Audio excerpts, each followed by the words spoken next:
این نامه دوم است که به شما ای محبوبان می نویسم. در آنها با راه یادآوری فکر پاک شما را تحریک می دهم تا شما به خاطر آورید سخنانی را که پیشتر انبیای مقدس گفتند و حکم خداوند و نجات دهنده را که حواریان به شما سپردند. پیش از همه بدانید که در روزهای آخر مسخره‌بازان بی‌حیای پیدا خواهند شد که بر طبق هوس‌های خود رفتار نموده خواهند گفت کجاست وعده آمدن او؟ زیرا از زمانی که پدران وفات کردند همه چیز آنچنان که از اول آفرینش بود باقی مانده است.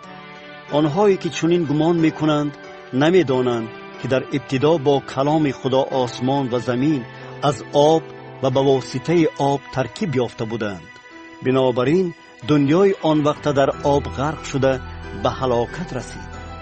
اما آسمان و زمین حاضره نیز با همان کلام برای آتش نگاه داشته شدند و تا روز داوری و هلاکت مردم عاصی سرشته کرده می شوند.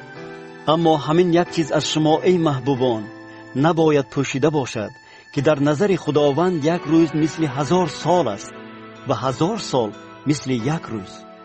خداوند در اجرای وعده تأخیر نمی نماید چنان که بعضی کسان این را تأخیر حساب می کنند، بلکه به شما پرصبری ظاهر می نماید و نمی خواهد که کسی نابود شود بلکه همه به توبه رو آورند.